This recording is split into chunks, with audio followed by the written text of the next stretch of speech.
So this is an interesting topic here. Our friend Tim Pool. Timothy Pool? Yes. Okay. He brought up this notion that the places that have high crime also have a lot of police, and the places that have low crime have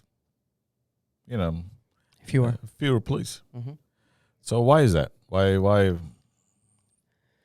Well, maybe in places with higher concentrations of people, you're going to have more crime just by the nature of that proximity, right? Yeah. West Virginia's pretty spread out. It's not one of the most. It's actually one of the least populated states, right? So you're going to have less interaction overall, and it's a more homogeneous state. So maybe people have the same kind of values and backgrounds. Yeah. So New York is not that. And New York is not. And that was a comparison. Yeah, and the perfect example is your own household. Sure. There's no crime among your household because it's the same people. Yeah. And if you are in a less populated state and most people look the same or speak the same. Yeah, same customs. Same custom. They know each other. Yeah. They're not going to hurt each other. You see each other every day. Yeah. It's a little different when you're in a state like New York where there's so many different backgrounds, right? Yeah. And you don't know the people next to you. It's kind of anonymous. So there's not that same connection. There's not a sense of community. Yeah. Even though there is diversity. Sure. And people have no connection. So if they don't have any connection, they're not going to feel anything for the other person. The other thing is just hardship. Yep. There's a bunch of people are in a place. There is going to be friction because our same people are fighting for the same stuff. Yeah. Yeah. Trying to get by. Of course. That's right. That tension's always there. Yeah.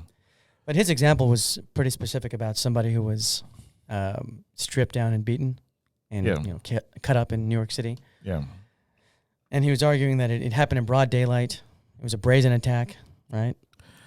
Yeah, and he was apparently he was a rival gang member.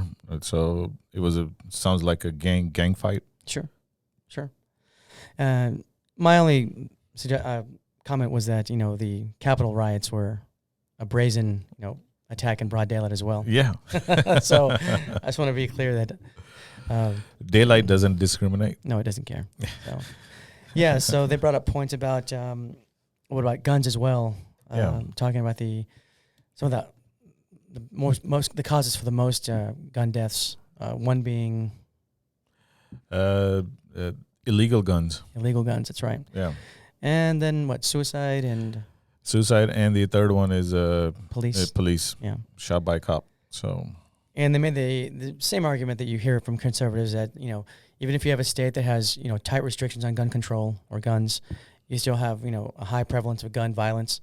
But they always fail to mention that maybe in the next state over there's very few restrictions on guns. Yeah. And so it's easy to get guns from those states and bring them over to the other state with higher restrictions. Like there's no barrier between the states, so it's easy to move guns from one place to the other. Yeah.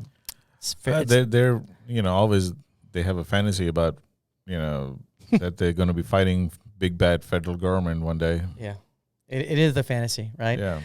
Yeah. Against the tyranny in case it ever gets taken over. And the second one, biggest one, is somebody's always after them. Yeah. They're going to need to protect themselves and their family. John Rambo style. But even when you have a gun, even when you know how to use a gun, it's not necessarily the case that you're going to be able to protect yourself. There's an example in Arlington. There's a perfect example that the thing that's happened in Arlington. Okay, Texas. A police officer was robbed at a gas station pumping gas in the morning. Sure. In broad daylight?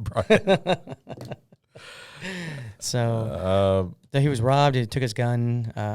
They didn't take his gun. No? Okay. They took his wallet and cell phone. They didn't take his gun? No, his gun apparently was in the car. Oh, it was in the car. Yeah. Okay. So he was pumping gas. And as a police officer, you are trained to fight. Sure. to be able to recognize danger, Mm-hmm. Be aware. recognize things out of the ordinary. Right, at a place, right? Yeah, out of place. And And yet- apparently he did notice the car that was, kind of driving around and not really stopping to get gas. Okay. And then he saw 2-3 guys get out of the car and hit him upside the head. Okay. And this is a perfect example. So even if you have a gun, I don't think you have a chance to act as a Rambo. And I think the stats are pretty clear that you're more likely to die by your own, like with your own gun, Yeah. than somebody else's. So I don't know. I don't think the argument is that strong for it, but some people still make those arguments. They only give one side, of course. Of course. Got to look at it fairly. Yeah. Anyways, I'm sure Timothy Poole will have more for us in the coming days. He's. I'm sure he will protect everybody one day with his guns. I guess I don't know. He probably is a gun owner. Probably a gun owner. Yeah. Although he's a liberal, like he says. Yeah. He's a liberal, and I guess the liberals left him behind. Now he can only parrot Republican talking points. Yeah. He is. It's not that he left party. The party left him. Yeah, they left him in the dust. Okay. All right, Miss. We'll catch up with him again. All right, folks. That brings us to the end of the show. Be sure to like and subscribe and comment down below if you do. We'll try to answer those comments as many as we can.